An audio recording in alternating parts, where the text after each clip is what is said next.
mise en œuvre de l'intelligence artificielle pour optimiser une conduite de ligne. On a avec nous François Xavier de Tullois qui intervient à la place d'Aurélien à Verléans. Il est un des associés de Data Swati, une société qui a développé ses compétences dans l'intelligence artificielle au service de la performance des procédés industriels. Merci. Bonjour à tous, merci pour l'invitation, merci Rita pour la présentation.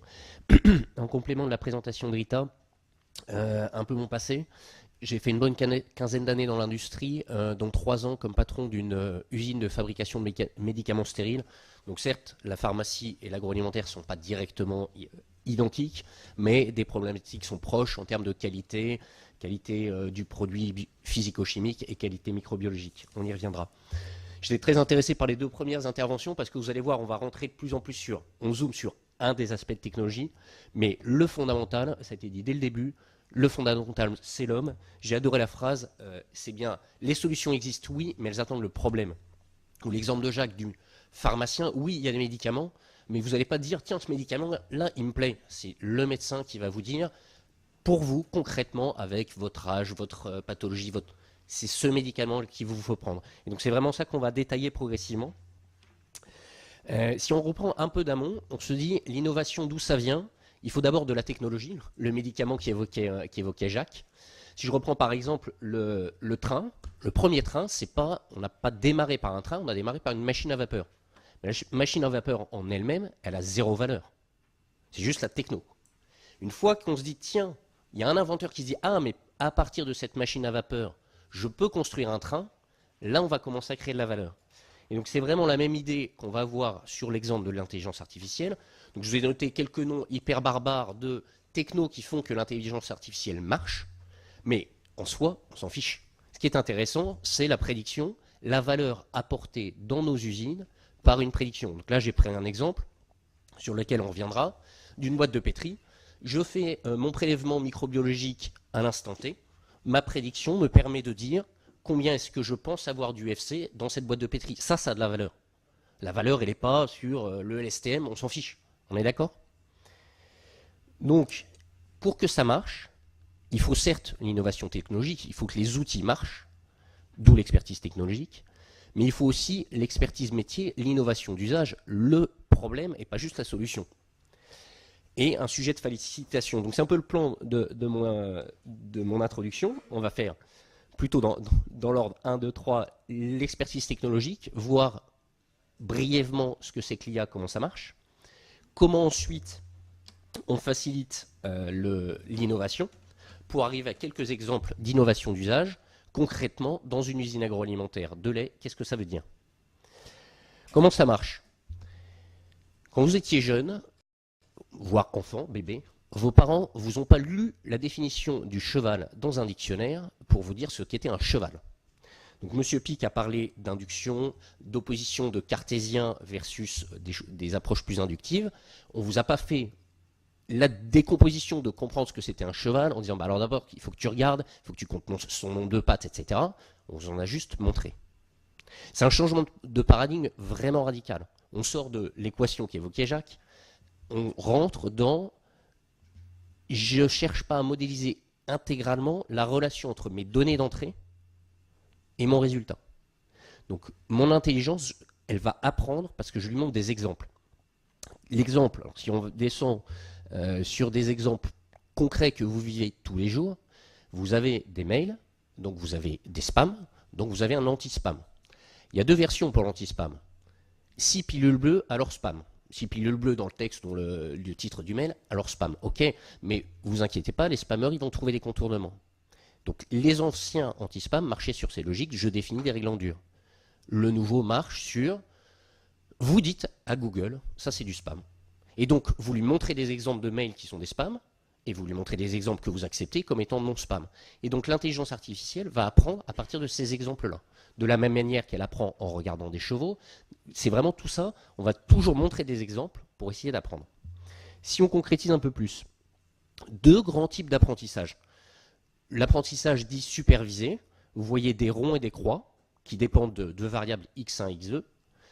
Je dis à l'intelligence artificielle, bah, tu vois, le point à tel endroit, c'est un rond, est-ce que j'ai bien dit? Un pointeur, parfait. Ça, c'est des ronds, Ça, c'est des croix. Débrouille-toi pour comprendre la règle qui fait que, dans un cas, c'est des croix, dans d'autres cas, c'est des ronds. Donc, je lui ai explicitement dit, je veux que tu me reconnaisses des croix par rapport à des ronds. Versus le non supervisé, je lui ai juste montré des exemples, tous les ronds, et je lui ai dit, trouve-moi ce qui va ensemble. Et elle dit, bon, bah, il y a un bloc par là, et un bloc par ici. Ok, jusque-là? Si on descend plus concrètement à nouveau, plusieurs exemples très concrets. Prédire une valeur continue, une régression, ça peut être quoi? Prédire le pH de mon lait, prédire le nombre de gertes totaux que j'aurai dans mon échantillon de lait. Donc voilà, je veux prédire, ou ça peut être prédire mes ventes. Prédire une valeur continue, régression. Classification en usine, produit bon, produit mauvais. L'exemple, l'archétype de la classification. La qualité a un historique en disant tous mes résultats d'analyse et de process me disent ça c'était bon. Tous mes résultats de process et de qualité me disent ça c'est mauvais. Intelligence artificielle, je te montre tous ces exemples-là. Tu te débrouilles pour me prédire si ce que je suis en train de fabriquer va être bon ou mauvais. Non supervisé, le clustering, c'était l'exemple de j'ai plein de ronds, tu me trouves ceux qui vont ensemble. On va revenir sur des exemples plus concrets sur des images. Détection d'anomalies, ça va être j'ai une dérive multicritère. On évoquait tout à l'heure, on a parlé de SPC, maîtrise statistique des processus. Avec la grosse imitation, ça marche très bien sur des process monovariables. Ma première usine, on faisait 3 pesées successives, mais complètement indépendantes. Bah, je peux mettre sous contrôle la première pesée, puis la deuxième, puis la troisième. J'ai mon process parfaitement sous contrôle. Dans le lait, ça ne marche pas comme ça. Parce que les vaches, elles sont comme elles ont mangé ce qu'elles ont mangé, la météo est comme elle est, et le lait, il va être variable à chaque fois. Vous avez plein de variables sur votre lait, vous ne pouvez pas les séparer les unes des autres. Donc le SPC ne marche pas très bien. On va pour finir sur cette intro à l'IA, un exemple très concret de réseau de neurones. Donc, comme le disait Pascal Pic, c'est des technos qui ne sont pas modernes du tout. En vrai, pas modernes, elles ont 40 ou 50 ans. Là, l'idée, c'est de détecter, d'identifier quelles sont les règles entre pourquoi est-ce qu'un point est orange ou un point est bleu. Donc, à nouveau, 2 variables. Vous avez des neurones en entrée qui se basent sur la position et sur le sinus de la position.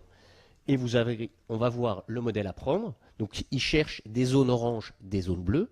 Progressivement, il cherche des frontières, il faut voir que ça va de mieux en mieux, et il apprend tout seul, et il dit, ok, dans telle et telle zone, les points seront oranges, dans telle et telle zone, les points seront bleus.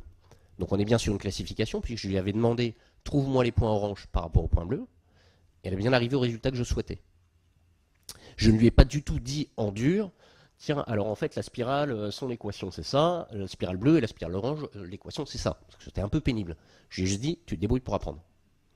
Si vous faites l'expérience, vous avez l'adresse mail en bas, c'est un démonstrateur de chez Google, où vous pouvez jouer à faire ça pour faire converger des réseaux de neurones sur différentes classifications, sur différentes distributions de vos points orange et bleu. Ok? Donc voilà, ça c'était une introduction rapide sur comment ça marche.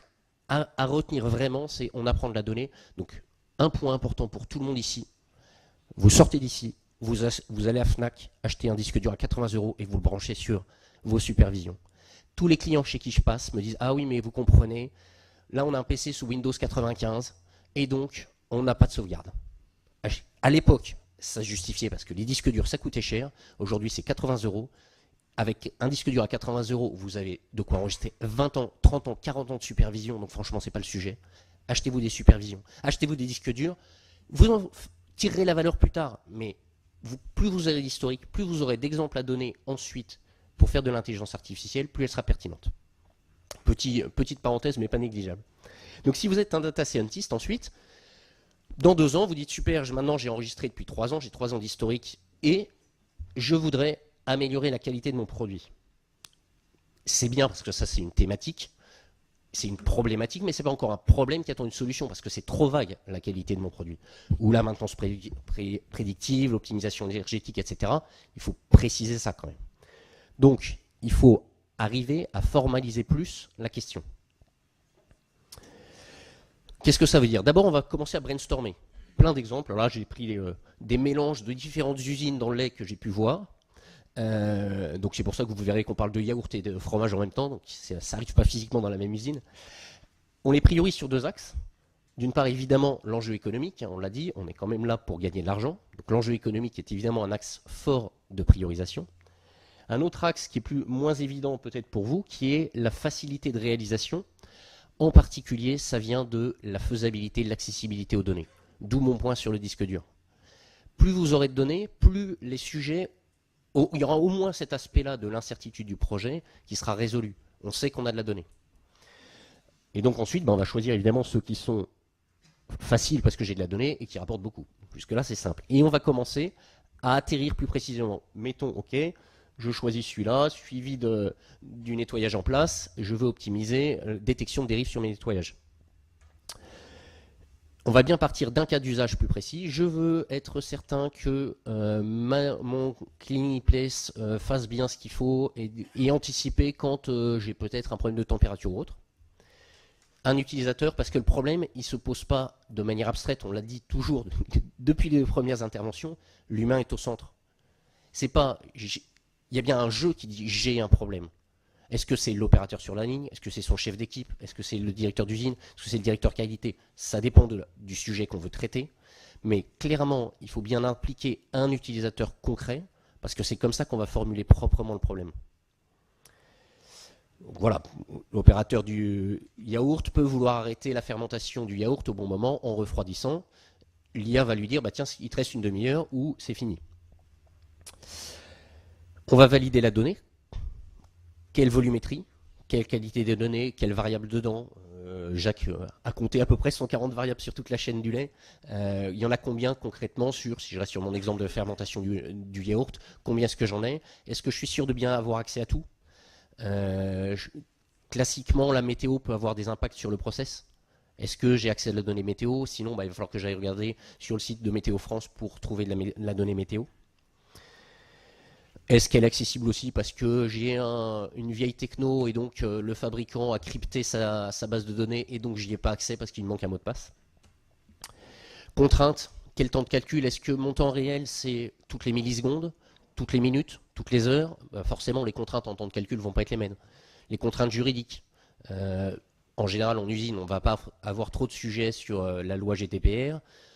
En pratique, il est possible que dans certains cas d'usage, vous ayez des sujets où il y a des noms à mettre dedans. Là, forcément, on va être contraint dans un cadre juridique très strict qui est celui de la GDPR. L'interface utilisateur aussi. Ok, pas de souci, on est bien dans les timings. Donc, on va rassembler tout ça pour bien avoir une fiche projet pour faire le pilotage. On a évoqué des pilotages différents des projets classiques très linéaires. On va être en pilotage beaucoup plus agile, faire des sprints courts. Pour revenir sur la question de l'argent, c'est aussi l'intérêt de ces technos-là, c'est qu'on teste vite pour se dire est-ce que la prédiction est suffisamment fiable pour que j'ai un payback ou pas. On va pas passer beaucoup de temps et donc pas beaucoup d'argent. Surtout en plus, ça n'est que du jus de cerveau, il n'y a pas de Linux à toucher, ce qui est une bonne nouvelle. Bien intégrer l'humain en amont, ça je passe pas sur toutes les questions, mais vraiment l'humain est critique. Comment je gère mon changement? Comment mon manager va encadrer son opérateur? Je donne une prédiction à l'opérateur, à qui je dis, appuie-toi sur cette prédiction, mais ne t'en sers pas aveuglément. La machine peut se tromper puisqu'elle est sur une prédiction. Ton bon sens à toi, ton expérience usine a de la valeur aussi. Mais en même temps, si je lui dis ne l'utilise pas du tout, c'est un peu dommage. Donc cet arbitrage assez fin managérialement de comment j'accompagne mon opérateur, pas comprendre comment ça marche, on s'en fiche, c'est vraiment pas la question, mais comment j'utilise cet outil au mieux de ses capacités, ça c'est un vrai challenge pour tous les managers en usine aujourd'hui. Donc évidemment, maintenant qu'on a bien pu formuler le problème qui nous intéressait, on l'a formulé précisément, on peut le résoudre. Donc pour montrer des exemples, quelques exemples en usine. Je vous dis que j'ai un passé donc, dans le stérile, donc je connais un peu les sujets microbiologiques. Là, je prends un exemple réel chez un client, alors qui n'est pas dans le lait,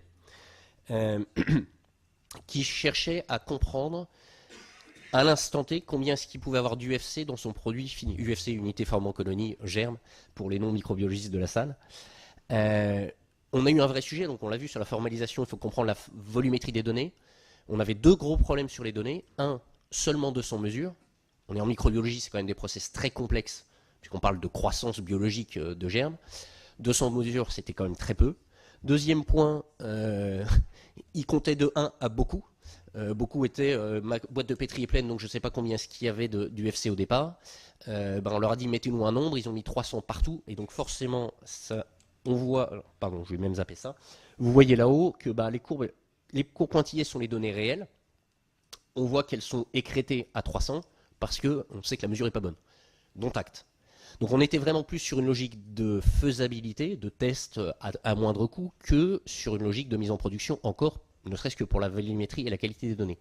Malgré ça, si vous regardez la courbe pleine, on capte bien le fait que par ici, il y a manifestement beaucoup plus de germes totaux que par là, et donc on voit bien que la tendance est captée. Assez grossièrement encore, on est d'accord, mais ça c'est vraiment lié à de la volumétrie de données. J'insiste sur le point germes totaux. Pourquoi est-ce que ça marche bien sur les germes totaux? C'est que forcément, on n'est pas à mesurer historiquement 0 quasiment tout le temps. Si je vous montre, alors en l'occurrence, d'ailleurs bizarrement ils sont à 300 et pas à 0, mais sur les germes, il se trouve qu'on a des données qui vont être beaucoup plus fixes. Normalement, les salmonelles, les pseudomonas, les Escherichia coli, elles sont à 0. Donc si vous entraînez votre IA en lui montrant que des zéros, forcément, elle va vous prédire 0. Donc il faut avoir en tête que oui, la prédiction microbiologique, ça marche sur les germes totaux, que sur les pathogènes, ne rêvons pas, on pourra faire des choses, mais c'est nettement plus complexe. On va retomber sur une question d'agile et d'itératif. On se dit, ok, je commence sur les germes totaux parce que ça, je sais que c'est plus simple. Et dans un deuxième temps, 6 mois, 1 an plus tard, je ferai un zoom spécifique sur les pathogènes, qui évidemment sont plus intéressants, mais bon, qui sont aussi plus compliqués. Autre exemple, alors je suis désolé, c'est de la biscotte et pas du lait, j'ai pas trouvé une jolie image d'usine de lait, plus dans la logique maintenance prédictive. Alors, la maintenance prédictive, je ne suis pas un grand fan de commencer par la maintenance prédictive parce qu'on retombe sur les questions de payback. En général, comment ça marche dans une usine? Le patron de maintenance, il fait le tour d'usine le matin et il écoute. Il écoute ses moteurs, il dit tiens, celui-là fait un bruit bizarre.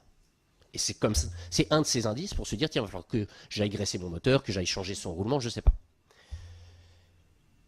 Qu'est-ce que vous avez comme données informatisées correspondant à ce bruit bizarre du moteur? Eh bien, en général, pas grand-chose. Parce que pour avoir ça, qu'est-ce qu'il vous faut? C'est un capteur vibratoire qui est rarement sur la ligne. Et donc en pratique, la donnée n'existe que rarement. Donc, pourquoi pas la maintenance prédictive? Il faut se poser cette question de, ça veut dire investir dans du capteur.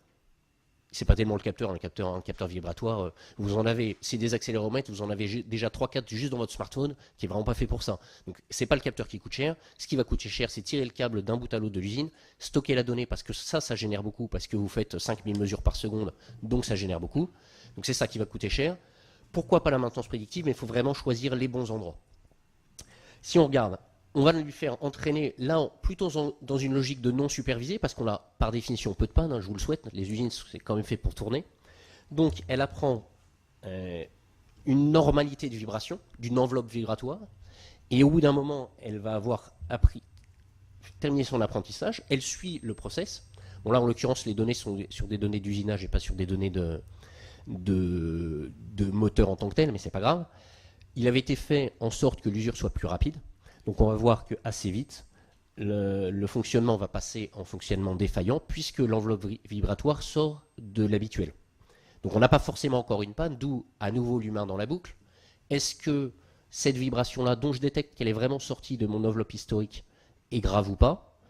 L'opérateur va dire non, c'est bon, tu peux être plus large dans ton enveloppe, ou non, au contraire, tu aurais dû réagir plus vite. Ok? Donc ça, c'était l'exemple du deuxième exemple, maintenance prédictive. Troisième exemple, analyse d'image. L'analyse d'image, alors là, j'ai mis des images de saucisson parce qu'on a fait cet exemple pour nous, pour un démonstrateur à nous. On l'avait avant fait pour un vrai client en pharma, qui évidemment, pour des raisons de confidentialité, je n'allais pas vous mettre les photos du produit pharmaceutique en disant celui-là il est bon, celui-là est pas bon. Donc voilà. En revanche, ça, c'est les données du client pharmaceutique. Vous avez quelques dizaines de milliers de points qui correspondent à quelques dizaines de milliers de photos. Mais il n'avait pas en face le image bonne, image mauvaise. Donc on avait deux options et on a retenu la deuxième. La première, c'était de demander à l'expert, je te donne 20 000 photos et tu me dis la première elle est bonne, la deuxième elle n'est pas bonne, etc. jusqu'à la 20 millième. Vous imaginez le temps, le coût, l'usure de l'expert, parce que forcément à la 20 millième, soit une semaine entière à labelliser des images, c'est un peu compliqué. Donc on est parti sur une approche différente en lui disant, on prend les 20 000 images, on les regroupe en groupes homogènes, qui sont ces groupes de couleurs, et donc tu en prends quelques-unes du même groupe, tu en prends 3-4, tu dis ok, ça, tout le groupe là il est bon. Et donc au lieu d'avoir à noter les 300 images de ce groupe là, on dit tout le groupe est bon, et nous on dit ok, à l'IA, voilà, tu as 300 exemples d'images bonnes, etc. De manière à accélérer énormément l'apprentissage enfin, le travail de l'expert, parce que c'est ça qui coûte cher. Hein, là, pour faire ça, il y a 4 jours de calcul. Bon, c'est vrai que c'est des serveurs à 4 graphiques qui coûtent cher, machin truc. Enfin, par rapport au coût de votre expert qualité, on n'est vraiment pas dans le même monde. Et donc, une fois qu'il a dit, ok, voilà tous mes groupes bons, tous mes groupes mauvais, on entraîne l'IA en disant ça c'est des groupes bons, ça c'est des groupes mauvais. Une nouvelle image arrive et il peut nous dire si elle est bonne ou mauvaise. J'ai terminé ma présentation, donc je pense que je tiens bien les délais. Très bien. Merci beaucoup. On applaudit ou pas?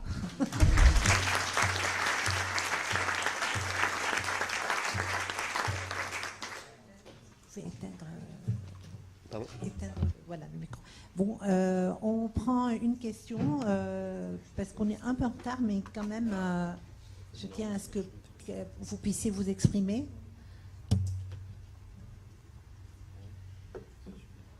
Benoît, pas de question? Anna, oui. Si vous pouvez vous présenter, appuyez sur le micro pour que on puisse vous écouter. Sylvain Brocheret de chez Christian Hansen. Je voulais vous poser une question. Là, vous avez abordé justement cette difficulté par rapport au comptage cellulaire, notamment des pathogènes, mais qui, à mon avis, j'ai l'impression une problématique assez générale. C'est-à-dire que pour bien entraîner des intelligences artificielles, il faut qu'on ait de la variabilité. Or, dans une usine de production, on a peu de variabilité par définition, parce que c'est ce qu'on cherche à enlever. Donc on n'a pas les points extrêmes. Donc on est en général sur des choses relativement stables. Comment est-ce que vraiment on peut aller sortir des choses intéressantes pour prédire justement, alors que par définition on a très peu de variabilité? Merci, c'est une excellente question. Vous devriez éteindre le micro, sinon ça risque de faire l'arsène. C'est une excellente question, parce que là, vous le citez sur l'exemple de la microbio, c'est vrai aussi sur les pannes, c'est vrai sur les sujets qualité plus généralement. Par définition, on entraîne l'IA sur des données biaisées en usine. Et c'est bien le but de l'usine. Donc oui, c'est clair, il y a un vrai sujet. Donc d'abord, ça veut dire que c'est pas la même chose de faire de l'IA pour l'usine et de faire de l'IA pour d'autres sujets. Marketing typiquement. Parce qu'on va avoir moins de variabilité, qu'il va falloir biaiser, entre guillemets, rebiaiser ou débiaiser les données pour réentraîner. Après, nous, on arrive chez les clients à faire des paybacks à quelques mois, donc il y a des choses intéressantes à faire malgré ce biais-là, parce que c'est pas parce que le sujet, c'est pour ça que j'ai bien insisté sur les germes totaux, mais typiquement se dire j'ai une alerte parce que j'aurais pensé que monter à, mettons que mon seuil ce soit à 500 UFC, j'arrête et je nettoie. Quand j'arrive à 400, déjà, je me dis, tiens, il faut que je commence à planifier mon nettoyage, etc. Je peux passer sur une logique de nettoyage à la demande, plutôt que de rester sur mon nettoyage toutes les 8 heures historique.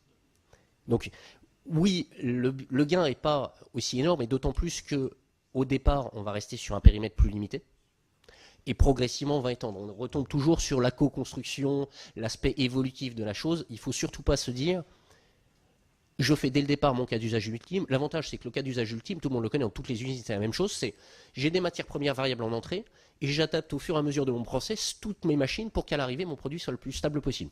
Super. Si vous démarrez sur tout ce périmètre-là, vous êtes sûr de vous planter, garanti. Donc, on va démarrer par l'atelier où c'est le plus efficace avec le moindre effort et progressivement on construit là-dessus. Ça pourrait amener à penser aux dérives des modèles. Comment c'est pris en compte les dérives des modèles? Ça, c'est aussi une excellente question. Il y a tout un sujet en effet de séparer. Il y a une partie de séparation de l'entraînement. Là, si vous vous souvenez l'exemple de trouver les points orange et les points bleus, il y a bien une phase d'entraînement où il va dire dans telle zone c'est du orange, dans telle zone c'est du bleu. Ensuite, on va passer en phase dite d'inférence, qui est vraiment la phase en production, là où ça apporte de la valeur. J'ai un nouveau XY, est-ce qu'il est orange, est-ce qu'il est bleu?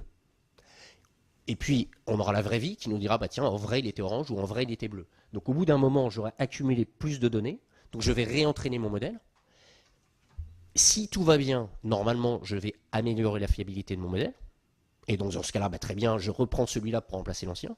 Si c'est pas le cas, ça veut dire qu'il y a eu des évolutions dans mon usine et que donc il faut repasser du temps, du jus de cerveau à se dire qu'est-ce qui s'est passé concrètement. Est-ce que c'est parce que j'ai une évolution process et qu'en vrai les nouvelles données sont plus intéressantes que les anciennes pour comprendre le process aujourd'hui. Donc quelque part j'enlève les anciennes données de ma partie, de mon set, de mes données d'apprentissage. Enfin voilà, cette analyse-là, oui, il y a à nouveau l'humain au centre, y compris sur comprendre ce qui s'est passé. Oui. D'autres questions avant la pause? Benoît? Moi, j'ai juste une petite question. Est-ce que vous avez une idée de quel niveau finalement de déploiement vous voyez de l'intelligence artificielle dans on va dire, le domaine du food aujourd'hui dans notre secteur? Mise en place ou du potentiel? Mise en place. Très très faible. Très faible, pour pas dire quasi inexistant. Ce qui ne veut pas dire qu'il n'y ait pas quelques communications qu'on puisse voir, mais en vrai, j'ai pas vu ça. Pour deux raisons. Il y a l'aspect évolution, passer d'un mode très linéaire, lamarckien, comme disait Monsieur Pic, à un mode plus darwinien, je teste, j'essaye et je m'adapte à mon environnement. Il y a un sujet données, accessibilité de la donnée, je refais mon point sur le disque dur à 80 €, qui commence celui-là à se mettre en place. Comme le premier aussi, il y a un an, j'ai rejoint mes deux associés il y a 2 ans à peu près. La première année, c'était compliqué de faire comprendre aux gens ce qu'on pouvait faire, etc. Aujourd'hui, la demande est quand même beaucoup plus là. La maturité intellectuelle de se dire oui, je sais que je change de paradigme, je sais que je ne vais pas chercher à tout comprendre et tout expliquer. Et j'accepte ça. Et là. Et d'ailleurs, juste pour un petit bémol sur le pas comprendre tout, aujourd'hui, les gens sont très confiants sur la simulation numérique. J'ai eu une fois une conférence, je donne une conférence et Forestier intervenait en disant comment est-ce que les gens acceptent que l'IA soit pas parfaitement explicable. En vrai, aujourd'hui, dans l'automobile, ils font des crash tests numériques, ils prennent une voiture numérique, ils la jettent contre un mur numérique et ils calculent sa déformation. Je vous laisse imaginer le temps de calcul. Me dites pas qu'il y a quelqu'un derrière qui a repris toutes les équations une par une, qui a refait tous les calculs un par un. C'est pas vrai.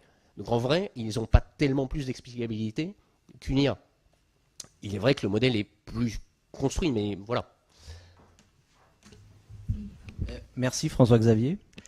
Merci d'avoir vulgarisé ce qu'est l'intelligence artificielle pour l'ensemble d'entre nous. Je ne sais pas si on était tous au même niveau. Moi, ce que je retiens, c'est qu'on a encore besoin des experts. Et les experts sont essentiels au début du processus pour bien définir finalement les problématiques et aussi valider finalement l'ensemble des données qui permettent après de nourrir l'intelligence artificielle. Et voilà. il y a vraiment l'expertise des deux côtés, l'expertise techno et l'expertise métier. Parce que trouver qu'est-ce qui est important dans mon usine à moi, c'est pas le data scientist qui va le faire, ça c'est clair. Merci.